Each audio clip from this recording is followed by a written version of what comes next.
Well, hello there, everybody. Thank you for joining us on Facebook and LinkedIn. We are going to have a wonderful conversation today about fundraising and galas and some of the challenges that arise from all of that. We appreciate all of you who have made time to join in with us. Some of the things we're going to be talking about are, how to choose the right type of event for your nonprofit, how to set some realistic fundraising goals and measure success, strategies for donor building, engaging with your donors and building relationships, tips for effective event planning and execution, and how to leverage technology to make all of this go smoother and be effective. And I am joined by two wonderful, talented, intelligent, beautiful, amazing, successful women. Wow. Yes, all of that. Keep going, keep going. So I'm going to ask each of you to go ahead and introduce yourselves. I'll start with you, Linda. Well, thanks, Reggie. We really appreciate being a part of this today. It's so awesome to work with you. And I'm Linda Shaw, owner of Boulder Events. I've been in the nonprofit world since 2007. Just love what I do. We provide software and services on event night to help nonprofits with their fundraising. We also do pre-event consulting and really just focus on the financial piece and helping the event day be as successful as possible. Prior to this, I was a longtime volunteer in the Cherry Creek School District. So many of the missions, it's so awesome to get to work with so many amazing schools and nonprofits in the community, and couldn't be prouder to be a part of that. Oh, that's wonderful. Thank you, Linda. Appreciate it. And Brittany. Yes, thank you, Reggie, for having me here. I'm Brittany Wilson. I'm owner of Brittany Wilson Consulting. I have worked my entire career in the nonprofit sector, so a little over 20 years, spending most of that in fundraising and a lot of that doing fundraising events. So when I broke off on my own about a year and a half ago to start my own company, I started doing events and helping other organizations with their events. So my company can do everything, anything from just overall strategy and help decide what you want to do for your event to reach your goals, to planning the entire thing, to just event day support. So we really provide it all. That's wonderful. And we've worked with you many times. We appreciate the work that you do. And I'm Reggie Rivers. I am the founder and president of the Gala team. We're a team of benefit auctioneers and fundraising consultants who help nonprofits on fundraising for their gala events. Yes, our specialty is that anytime you're gathering 100 to 1,000 people in a room to do a fundraiser, we are experts at helping you maximize that opportunity and really understand how to deliver the message, when to time your ask, and then executing that ask to get maximum revenue. So we love the work that we do. I love that I get to partner with Linda Shaw and Boulder Events and Brittany Wilson and her consulting company on many events. And so we have come here to bring our collective knowledge to answer any questions that you have. So if you're watching on Facebook or LinkedIn, you should be able to just type in a comment and that'll appear in our board over here. And we'll bring some of those comments onto the screen and bring your questions and comments onto the screen so we can further our conversation. But to start off with, Linda, let's go back to you. And here we are, 2023. We're already into the spring event season. What are you seeing so far? Oh gosh, we are seeing people so happy to be back out there in person. Definitely some good, in addition to good fundraising, good parties out there. Really fun. People are just so happy to be back with their communities. But I would say, as far as the fundraising trend we're seeing is, as a whole, fewer guests in attendance at events. I'd say probably 75 to 80% lower attendance than prior to COVID. But the really amazing news is that the financial revenues are probably 20 to 25% greater than during the COVID year. So it kind of, I always label it quality over quantity. We're seeing that the nonprofits are really focusing on having the right people in the room and not as concerned with filling seats just to fill the room. So really great outlook for this year, for sure. Oh, that's great. That's great. Well, I'll add my 2 cents on that in just a moment. But first, Brittany, what are you seeing so far? Yeah, very similar to what Linda said. You know, since everybody is coming back in person, venues are booking up very quickly. So we are seeing organizations have to jump on that and make that decision very early to secure their venue. I'm also seeing them intentionally choosing to have a smaller event. So I think after going through COVID and being forced to pare down what their events look like, whether it was having a bunch of smaller events or having to go virtual. Now that we're coming on the other side of it, people are, organizations don't really want that huge event. And to Linda's point, really trying to be more targeted in who they are going to invite to come to the event and making them a little bit smaller and easier to manage. Yeah, that's great. And I think that our experience echoes what you guys are talking about at the gala team. That I think we've done 9 or 10 events so far this year, and 7 of them set records for the most that they've ever raised. And so, what the boom that we saw during COVID, where the if live events shut down, and it felt like, oh my gosh, how are these nonprofits going to raise any money? And it turned out that people were super generous. They supported in many other ways through virtual galas and other. Then we saw that continue in 2021 to be very strong.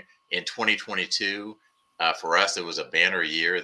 We did the most galas ever that we'd ever done, and raised the most money that ever. And so the generosity continued. And so far this year, it's interesting to see that, yeah, what you guys are talking about, deliberately smaller audiences and raising more money with those smaller audiences. And so I think that the trends look good, and nonprofits should feel pretty confident this year about their galas.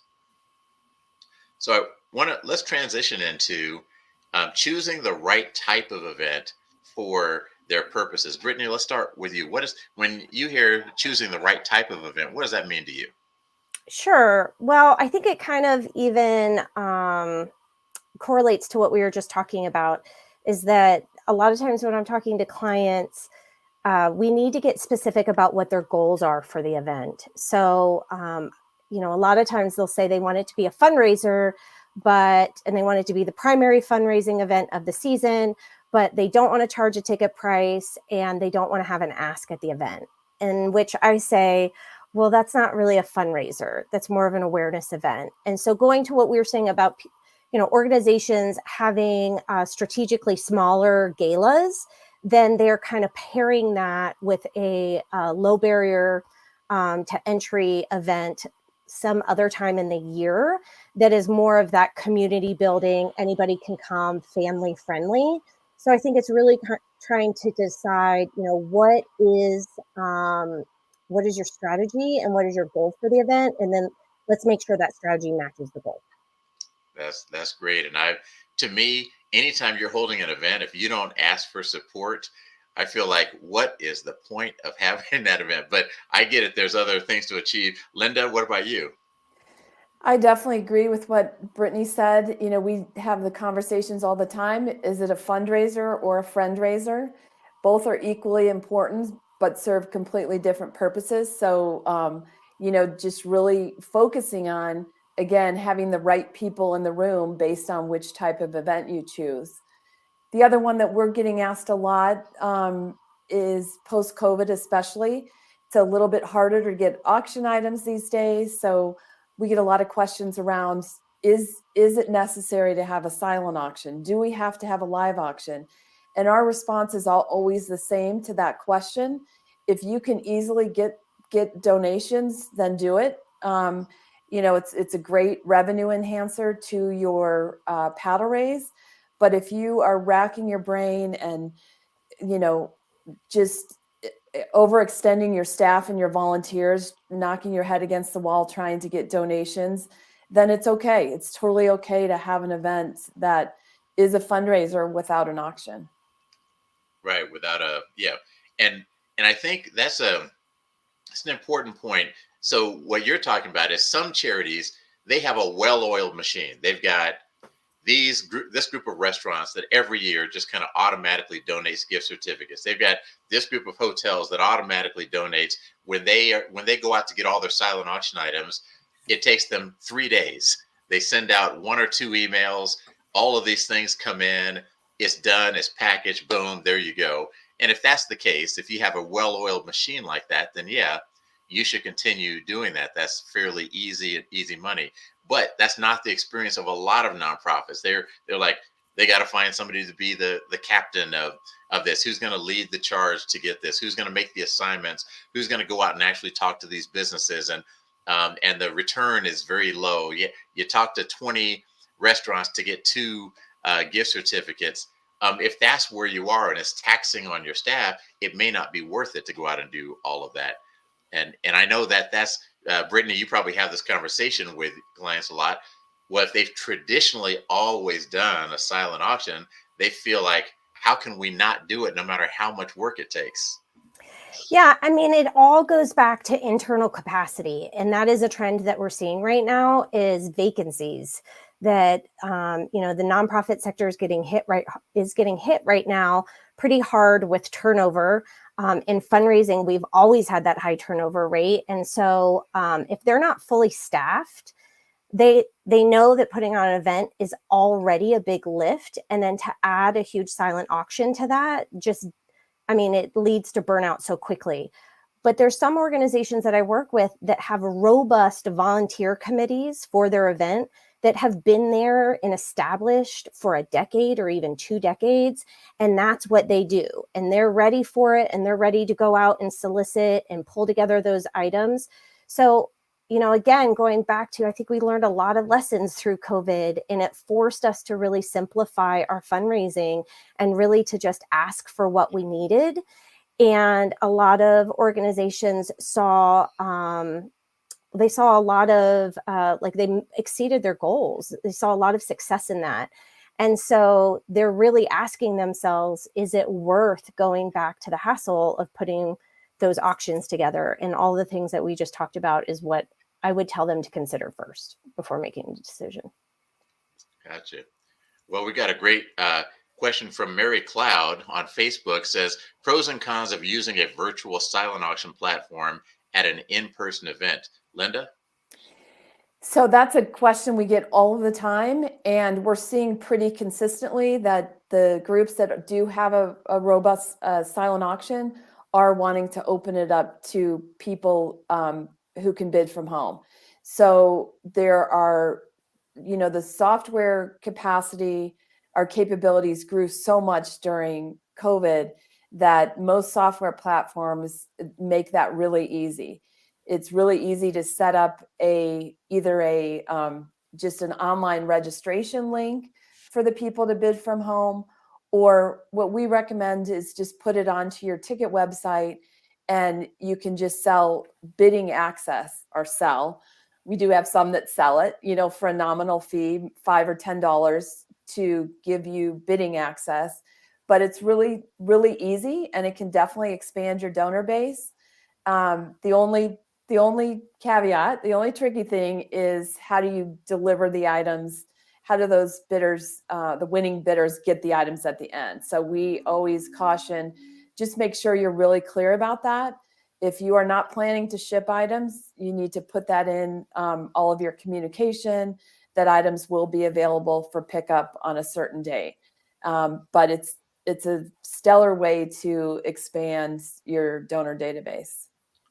And mobile bidding really improves your in-person performance as well. You no longer have people having to go back to the tables to write their numbers or their names down or increase their bid. They get push notifications that they've been outbid.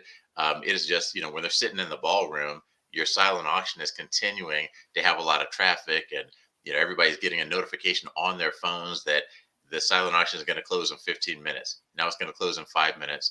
And I think from the moment that mobile bidding arrived on the scene, almost a decade ago, I've been so impressed by how effective it is, even for the people who are in that ballroom. Yeah, sorry, I think I didn't answer the question correctly. But definitely agree with you, Reggie, versus, the old school paper bid sheets. It's about, I think industry wide, it's easily a 30% increase when using a mobile bidding platform versus a paper bid sheet. Gotcha. We've got another comment here from Facebook. Heather Hagen Bell says, Midwest, our trends are a bit different as our events stayed in person throughout COVID. So we found this year more challenging. Have you guys heard about groups that are having more challenges right now? I have not. I'm actually from the Midwest, and I'm going back there next week, so I can do some investigating. But I have not heard about groups that were able to stay in person through the pandemic and how that has affected then their fundraising now on the other side of it. Gotcha. And maybe Heather, you could provide more detail, post a little bit more detail, and we could revisit this question more. Thank you. Okay, so just taking a look at our comments here, see if there's anything else we want to respond to. All right, let's talk about realistic fundraising goals and how we measure success. And I'll lead off on this one.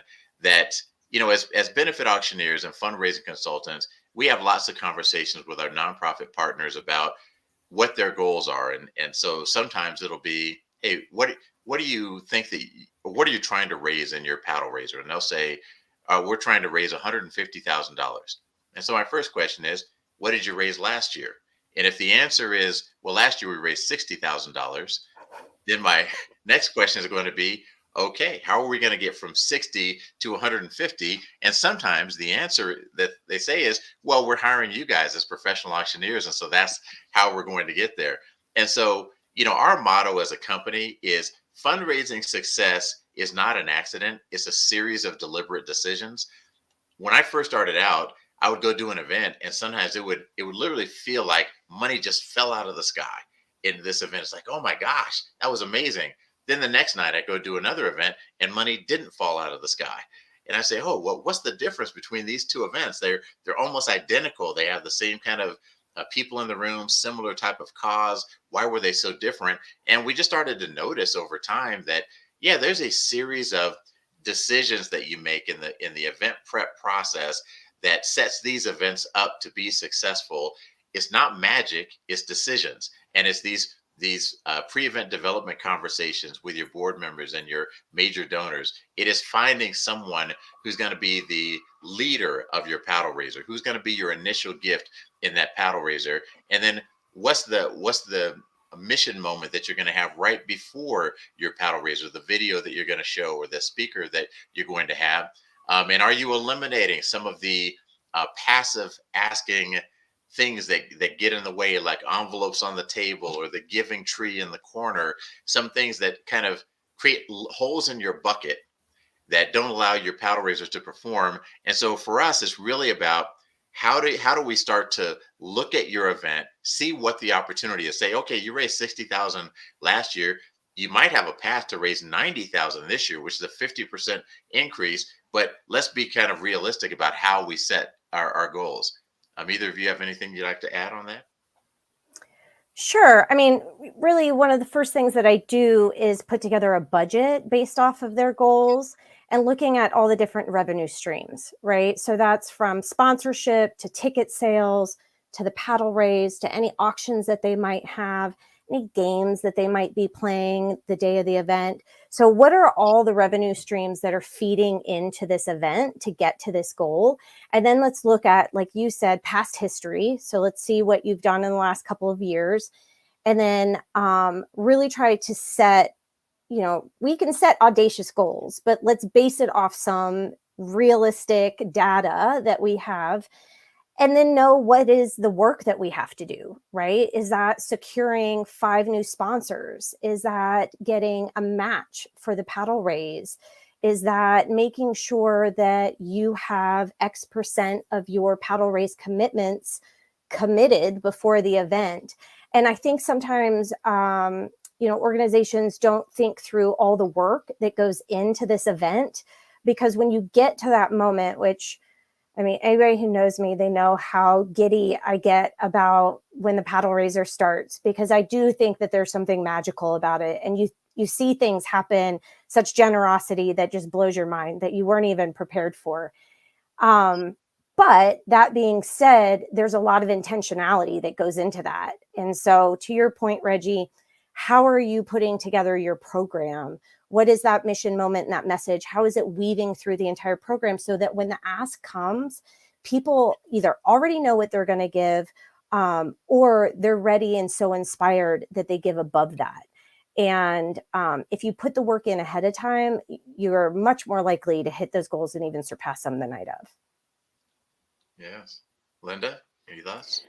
Yeah, no, agree with everything. And Reggie, I think the one point that you made is so important, is to not give people a thousand other ways to donate, because we all know there's a guilt factor involved. If you're sitting at a table that, with some friends or business associates who invited you to attend, everyone at your table raises their paddle, you're going to probably raise your paddle too. But if there's an envelope on the table or giving tree, or you can pull out your phone and make a donation, it's a really easy out for people. And, so absolutely 100% focus on that paddle raise during the event. Yeah. And what I love about the paddle raiser too is that kind of what you said, Brittany, people come in kind of with an idea of what they want to give, but they're also susceptible to influence. And when you're up there and you're saying, hey, could we get 3 more people at $500? And one of these people is thinking that, well, I was only planning to give 250, but they step up to 500, or we're asking at 1,000 and they were planning to give 500, but they give 1,000. I think we see that a lot, where when we're able to put a little bit of gentle pressure on the audience, and it's positive peer pressure, um, on the audience, there that people step up and they give a little bit more than they used to. And you don't have to get that much of your audience to take one step up for it to end up being a pretty significant amount of money that you raise. Well, and Reggie, one more thing that I know your team does really well, and it's so effective. We've seen, as Brittany mentioned, the giddiness of, like, the whole crowdfunding idea, right? That, you don't think of crowdfunding as a group of people in a room together, but the impact that can drop to the bottom line when your team says, okay, even if you already gave at one level, it's okay. It's okay to give at this level too. And we see it, because we're processing the payments. We see it all the time now, where people have given multiple levels, which is just amazing. Yeah, it is. Okay, we have more details from Heather in her question. So there are certainly more in-person events to compete with now. And so what you talked about earlier, Brittany, there's lots of venue challenges, maybe some catering challenges. I know that auctioneering challenges, all these events tend to happen on the same nights. They stood out by hosting events during COVID. And so maybe they drew some donors who weren't going to other events. Getting auction items this year is harder as businesses are short staffed. Inflation is impacting the cost of hosting a fundraising event. So all of that is very real. Brittany, what are your thoughts? Yeah, especially the inflation piece. I think people are sometimes surprised at how much putting on these types of events cost. I was saying before we went live that I teach a intro to fundraising course at a community college here locally. And I was talking to my students who all work for nonprofits, and I had them to put together an event plan. And the one thing that they grossly missed was the cost. They're like, we're going to raise all this money. And I'm like, for 300 people, do you know how much it costs to feed 300 people? And so again, going back to that, having smaller events, knowing that the cost of everything is going up, and really trying to be more intentional of who they're targeting for that event. But I can imagine that if you were able to have events through COVID and people actually came, then yes, that competition is going to be fierce now that everybody is having those same events. Right. And Reggie, I can speak to the auction item.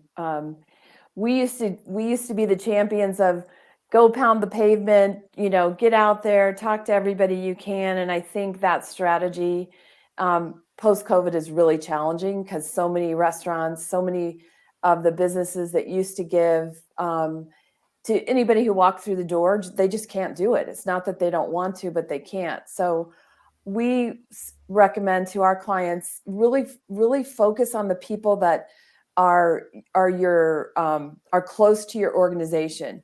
Obviously your board, they always get asked, but your volunteers, anybody who is passionate about your cause, who do they know? Really tap into those personal relationships.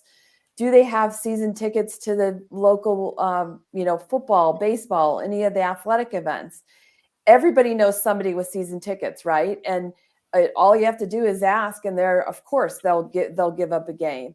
Who do you know that is somebody who works in a restaurant who might be willing to do a private chef tasting? So we kind of really encourage that is brainstorm with your team and come up with a list of and a lot of times the volunteers, they don't want to go out and pound the pavement to get donations, but they say, hey, I have a friend who owns a hair salon. Of course, I can get a donation like that. So I think the donations are still there. It's just going about the ask is different.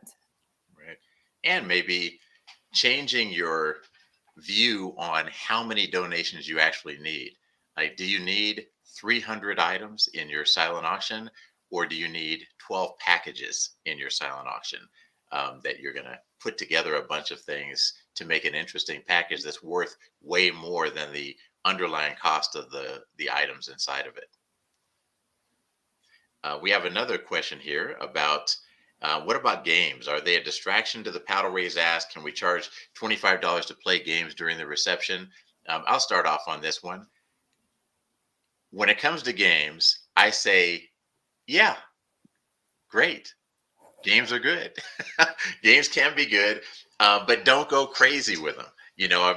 When people walk in the door and it's like, hey, play our wine toss game here, and then we've got our mystery bags over here, and then we're going to do heads or tails, and then we're going to do auction chicken, and then we're going to do the last bidder game, and now you've got 5 or 6 games happening in your event. I think that probably sabotages your paddle raiser. You would. Because you've nickeled and dimed people for $20 here and $25 there, and you made $125 from this family, when if you had not nickeled and dimed them so much, you might have made $250 from them as a gift in the paddle raiser. So I say one game during the paddle, or I'm sorry, during the cocktail hour. Maybe it's a wine pool or something like that. And then maybe one game during the program. Heads or tails, I think, is fine. A game that we play called Auction Chicken is fine. I won't get into the details of it now, but it's a fun game, and it's people like it. But yeah, I think you just want to be careful. Don't go crazy with the games, because this nickel and diming has a negative effect on your overall fundraising. I would agree. I would also say that those games tend to happen during the cocktail hour, and depending on when you're opening doors and then when people are moving maybe into a ballroom for dinner, it's a short window, right? Like that hour and a half, let's say, goes really fast, particularly when you have 300 people that are coming and registering, and then you have to move them through. And so they have to get to the bar. If they're going to get a drink, they have to register, get their paddle. They have to say hi to all their friends. And so being realistic also about what you can do in such a short amount of time, and not overwhelming people with all these options as they have staff or volunteers coming by asking them to participate in things every couple of minutes while they're trying to catch up with people that they haven't seen in multiple years. But I agree that when the program starts, a game can be a nice way to bring everybody's attention to one thing and to increase the energy in the room before you start with the program, or in the middle of a program after it's been, you've watched a video and you've heard some people talk. Okay, now let's bring the energy up before we start to do the paddle raise. Sure. We have Susan Kramer says on Facebook, I appreciate the support for scaling back or eliminating silent auctions. And yeah, this is from us, from three experts. We think that, yeah, sometimes you should scale back a little bit, but that's a hard thing. Linda, you want to talk about how hard it is sometimes when it's part of the tradition of the event and you have board members or other significant voices who really are advocating for it? Yeah, it's definitely, I think for a lot of organizations, it's just something that's always been done. And so there's a bit of panic if the suggestion is made not to do it. I think again, it's back to what Brittany stated earlier. It's setting the goals for the event and what are our goals? And our goal is to raise as much money as we can. We see a lot of groups going out there buying things, buying consignment items, buying trips to to build their auction because they've already had it, and that's really something you have to look at. Is that even close to being worth it versus just saying, okay, we used to have 75 items in our auction, this year we're going to have 25, and it's fine. And I think people understand that times have changed, and I think your guests will definitely understand. I think it's a lot of times it's convincing the board, but we always suggest stick with a game during the cocktail hour. So if you're going to scale back your silent auction, the thought being everybody loves to go home with something, right? Like who doesn't love to have this great basket or a bottle of wine? So play a game where people are still feeling good about going home with something, but it hasn't taken the time and effort, and in a lot of cases the financial resources to build a huge auction. Right. Brittany, when you talked about 300 people all checking in, and obviously, Linda, you deal with this at the check-in table all the time, is, watching the flow of these people, right? So 300 people are all going to arrive like within an hour. They all have to they park, they come in the door, they check in at the check-in table, they go get in line to get a drink, they start socializing with their friends. And yeah, the period of time that you have drains so quickly. I mean, there's so much that you're trying to get them to do in such a short period of time, and there's so many of them. And so being realistic about how many things can they do during that period of time, how many games could they play during that time is really, I think less is more most of the time in that situation. Absolutely. Okay, let's talk technology. So technology became like the thing during COVID when we were doing virtual galas, but the thing that really created the opportunity during COVID was that mobile bidding was already well established before COVID hit. I can't imagine what COVID would have been like if mobile bidding had not already been established and we were just trying to introduce it to people right then. But it was well established. And so it kind of made, Linda, a fairly easy transition to say, hey, we're already talking to all these people uh, digitally. Now let's just hold a virtual fundraiser and still raise money. Absolutely. Yeah, the importance of technology can't be overstated, and I do think we see there are so many technologies out there, and so many. I think a lot popped up during COVID, and there are really good ones and really not so good ones. And I think the key is the ease of use, obviously on the back end for the nonprofit, but really the ease of use for the guest at the event. How difficult is it for them to get onto that bidding site, or vice versa, how easy? So there's a lot of technology that requires an app to be loaded on a phone. Not good, especially for an older population that doesn't want any apps on their phone. And so really considering, really the bidder experience, and are they going to be able to, the best softwares out there, it's a link that they are texted or emailed, and all they simply have to do is click that link to access the auction. We get asked a lot about QR codes. I mean, everybody wants a QR code now. After we're all used to ordering our food in restaurants with QR codes. And we typically say if you've got a great software, if you have a great auction software, you really shouldn't need the QR code at the event, because everybody's going to have their own personal bidding link. There's absolutely no reason that you need a QR code.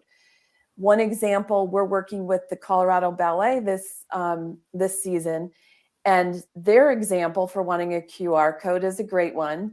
They're going to run their event, their fundraiser, use the bidding platform. At the event, we're not giving out that QR code because we're just going to send everybody to their link.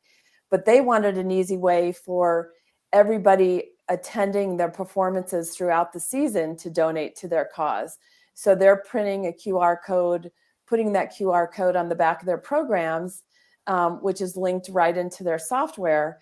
And so I think there's absolutely really creative reasons why you would want the QR code, but not something we really see necessary at an event.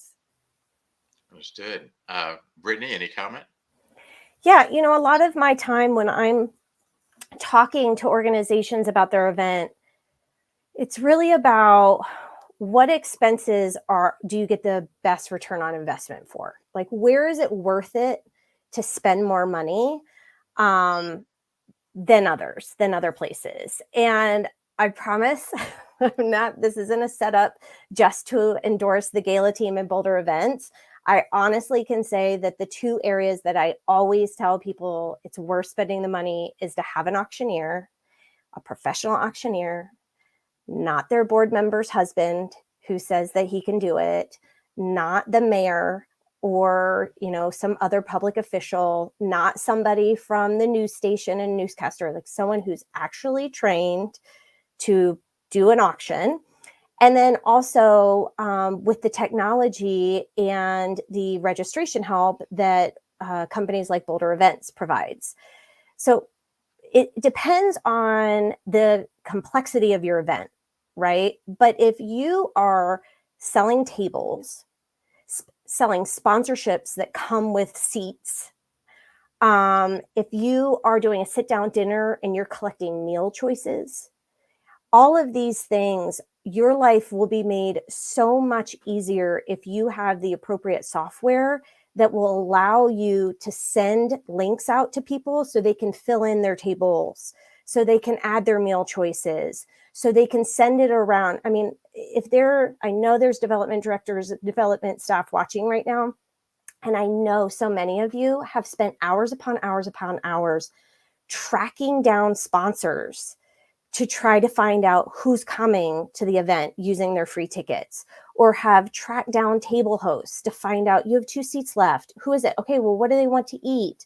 Or food allergies or whatever. There's so much time saved if you just invest that money that you would spend on staff time doing that rundown in the software. And that includes after. I mean, I remember working with Boulder Events for the first time as a development director and just being, oh my gosh, so thankful. You're exhausted after an event. The last thing you want to do is track down 50 people who didn't give their credit card, or because you didn't collect credit cards. How are you going to pay for your pledge?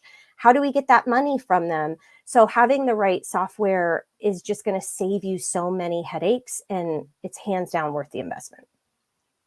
Yeah, I couldn't say more. And we had a comment from Sarah Anacone. She said, our donor base is largely older adults. The only time we tried mobile bidding, people were frustrated and many things received no bid.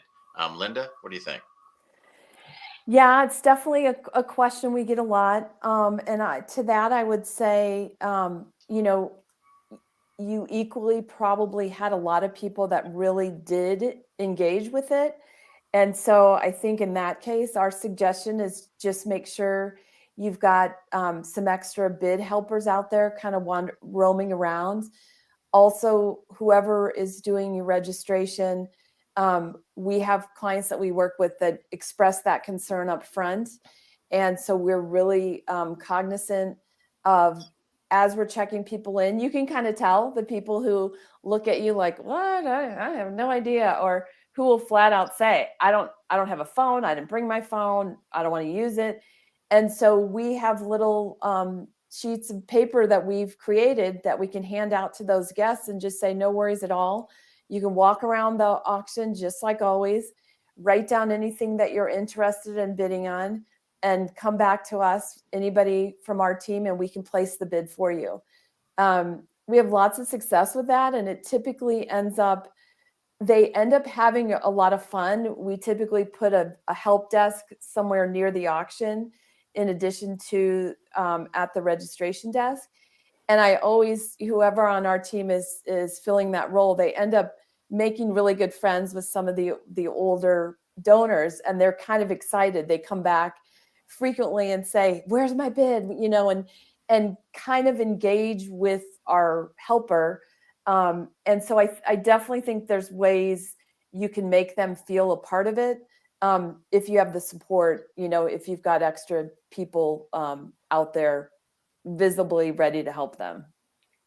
Oh, that's great. That's great. And you just got a shout out, Linda, from over a decade ago. Linda Shaw told us about mobile bidding and told us about downloading an app for auction software. Linda is telling us today exactly the same facts. Boulder Events has been the forefront of knowledge of the best in auction events for a long time. Shannon Noble, thank you. Shannon. Love you, Shannon. That is great. Collecting or two things that you guys just talked about. One, oh, you know what?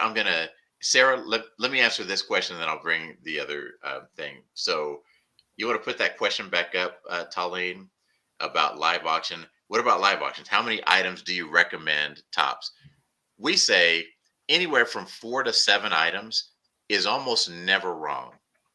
That doesn't mean that 10 items is wrong. It doesn't mean that 3 items is wrong. It's just that from the standpoint of effectiveness and the audience's attention, 4 to 7 is pretty much never wrong. And so here's our view on the live auction. Typically, the live auction happens before the paddle raiser.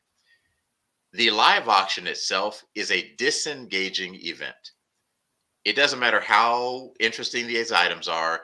The event itself, the live auction in your event is a disengaging moment for your audience, because say you have 500 people in the room and you have 5 live auction items, that means 5 people are going to win a prize. That's 1% of your audience. And 5 people are going to be second place on each one of these items. So that's another 1% of your audience. So 2% of your audience is pretty engaged in the live auction. 98% is just watching, having a conversation at their table, getting up to go get a drink from the bar, going to the restroom, whatever it is. Maybe they're slightly entertained by watching the live auction, but overall, it's a disengaging moment in your event because there's nothing for most people to do. There's nothing that's being asked of them. And so we think that to extend this disengaging thing for too long, it just costs you too much of the attention of your audience right before you're going to do your paddle raiser, which they can all participate in. And so that's why we say, don't do more than 7 items. And actually, fewer is better. And don't try to, say you have 3 really good items and you say, well, I just think we should fill it in to get 2 more items or 3 more items. I wouldn't just fill it in for the sake of having some more things in there. I would just go with your 3 really good items and raise what you can with that. Any further comment, either of you? I wholeheartedly agree. I couldn't have said it better. Reggie, I have a question for you that we get a lot. What are your thoughts on having like an item, like a kickoff item that's not a trip or not high value, but something fun or unique that maybe is a lower value? Is that something that you recommend or no? I don't necessarily recommend it, but I don't recommend against it. I think that it's kind of a neutral thing. At some events, that can be really fun, exciting, engaging for people. And at other events, it can just be kind of a distraction that you're about to sell a few things for between 3,500 and 5,000. I don't know that this $800 item is so engaging to the audience. I mean, you're going to get to that price pretty quickly in that audience, and you're done with it. And so, I think it depends on what it is. If it's something that is, ideally you want to lead off your live auction with the thing that is most closely connected to your charity. If there is some item that you have that is somehow related to what you do and what you're all about, and it's a lower value than the other things, then I would say, yeah, that's probably going to be a positive in your event. But if you're just picking something at random just because it's lower price, I'd say your live auction is not your tool for your lower price donors. Your live auction is your tool to extract maximum benefit from your higher spending donors. Okay, a couple of things um, on the technology. One was on collecting credit cards. Linda, I've seen you guys in action. You guys are very good at the pattern of getting people to surrender their credit cards at the beginning. And if you're only doing a paddle raiser, it's a little bit harder than if you have at least one other giving opportunity. Can you explain what that's about? Yeah, absolutely. So we definitely recommend trying to get credit cards from people in advance.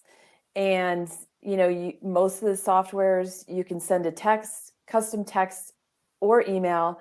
You can filter people who have not already given their card and just tell them, hey, we're so excited to see you tonight. Please take a moment now, add your credit card. It's going to make the check-in process quicker.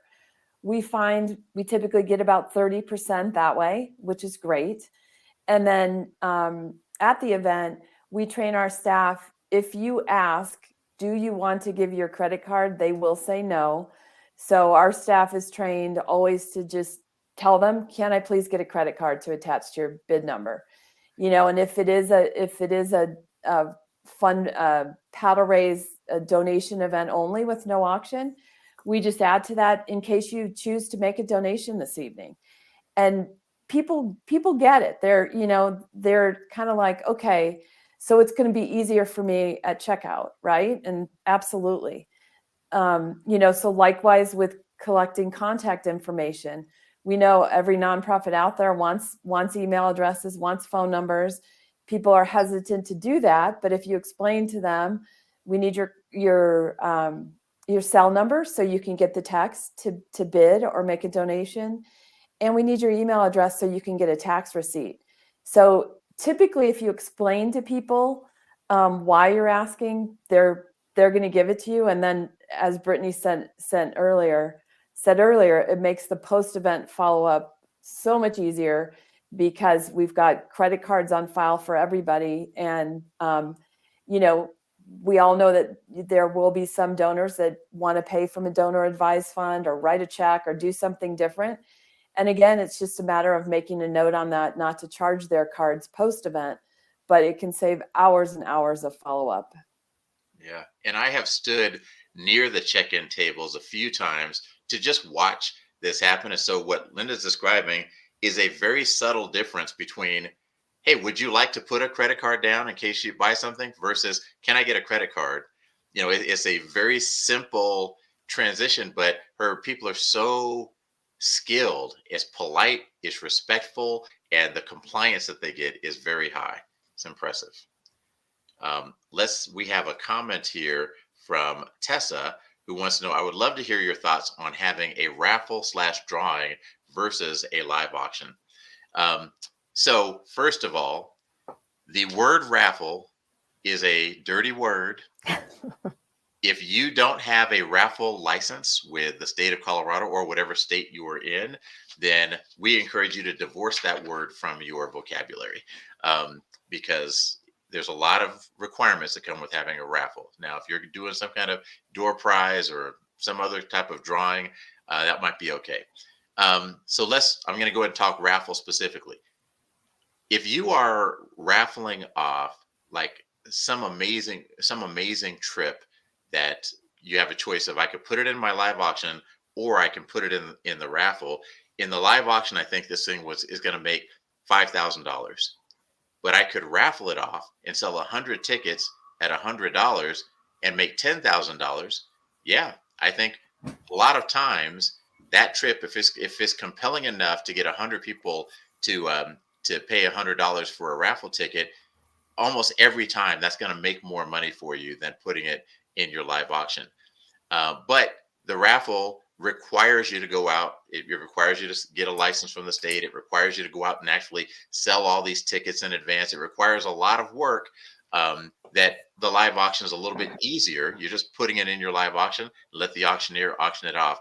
And so I think, when you're debating these things, it's really, I think, a question of how much work are you willing to do pre-event, as opposed to the live auction is pretty simple to do live during the event. Any comment on that? Yeah, I would agree. I think it wholeheartedly depends on what the item is. So for something that's a raffle, then it needs to be something that has general appeal, right? Not something that is so niche that only a few people would really be interested in it.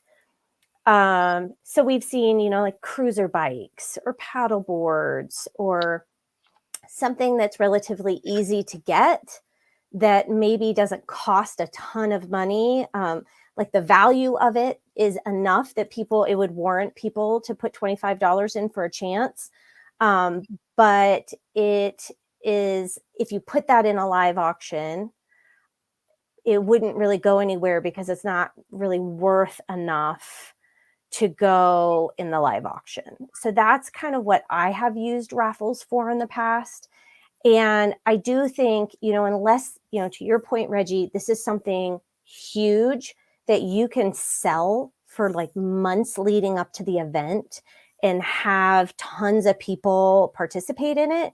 If you're really just expecting people within, like, that are coming to the event the night of, within that crunched hour and a half window that we have from the minute they come in the door, get a drink, see their friends, sell them a raffle ticket, what you can raise selling raffle tickets is kind of limited, right? And so that's, again, where if you do it year over year, you can start to see the trend. Well, we make around $1,500 in a raffle. So if you can get an item that's like, like a paddle board, $400, and you can make $1,500 off of that, well, then great. So again, I think it just goes back to what else do you have planned? Remember, we don't want to do a ton of different things and dilute it. And what's easy to get, and what is it that you did get? Would it be appealing enough for everyone there? Yeah, very good. I'm going to bring up this question, even though we are not tax advisors. So I think we're going to be careful about how we answer this.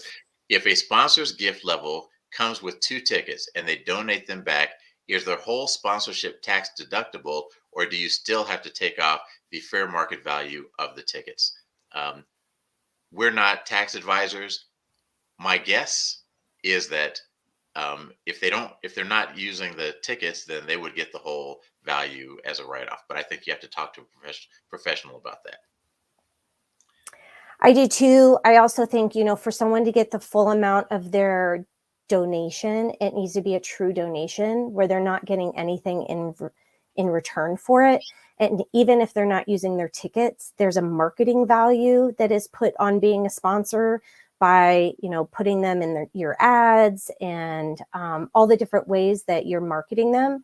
So while I do not have a straight answer either, I would also recommend talking to a tax advisor. I would say that, those are things to consider. What are they getting in return for it?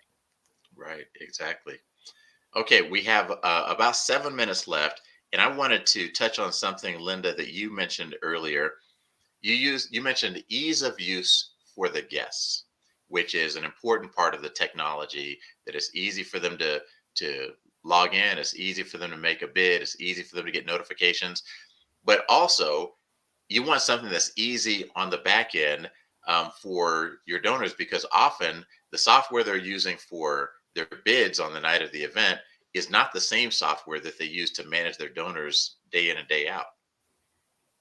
Yeah, we definitely get that question all the time, Reggie, is, we have Classy or we have Blackbot or Razor's Edge, whatever donor management system, CRM you're using.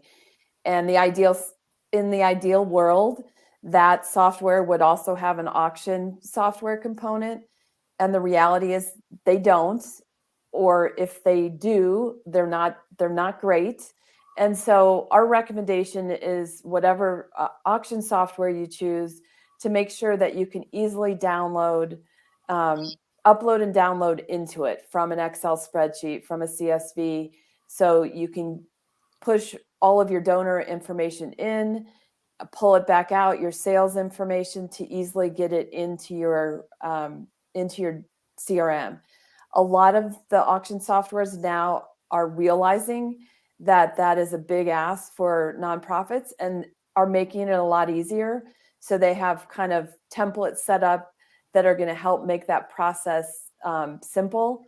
But most CRMs have the ability to sell a ticket to the event, but they don't have the ability, obviously, to run an auction or swipe and store credit cards for use at the event. So, a lot of times it's like, well, we have Stripe and we have Squares and we can just bring, those and process any sales that we have at the event through that. And that is not a great idea, because that's a point of sale. You're going to create long lines. People are going to be having to pull their credit card out 5 times during the event, versus, as we already talked about, there's something about, I'm going to spend more money if I am not having to get my wallet out every 10 minutes. And so they've given the credit card when they check in, and you need to make sure that the software that you have is PCI compliant, and that you can confidently say to your donors, it is being stored securely. And that's what a quality auction product will do for you. And you can tell your donors with confidence, you can give us your credit card. If you do not spend any money, they will be removed, and it's completely secure. Yeah, that's great. I love also, like in a moment like the live auction, where you have kind of a white glove experience for your donors during the live auction. And somebody has just won a live auction item, and someone from your team, Linda, goes over to them right away and gets their information. If they haven't already given a credit card, you get one at that time. But that kind of white glove experience, I think, really enhances the moment for them as the winner. And it ensures that your donor, one of your major donors, doesn't have to, at the end of the night, go get in line to check out. Because sometimes making a donation almost feels like a punishment at the end of the night, when you've got to go stand in the line and you're watching all the other people just walk out the door and leave. Yeah. Okay. Is there anyone else who has any comments? And, kind of a final word from each of you. How about Brittany? We have 2 minutes left. Any final word as we sign off here? I would just say, really consider the vendors that you're working with, really consider your internal capacity, staff time, staff limitations. Events are a great way to bring community together, to introduce new people to your organization, to reestablish relationships with people that might have fallen off your radar. But they're also a lot of work.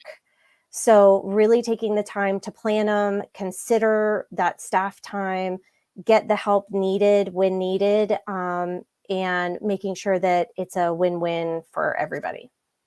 Great. Thank you. How about you, Linda? Yeah, I would agree wholeheartedly. Again, not a push for Brittany and Reggie, but we are all seeing staff shortages, as Brittany mentioned earlier. And, just talking about, okay, my staff's already overextended, and now they're going to have to plan the event, work with the caterer, do things that are outside of their wheelhouse.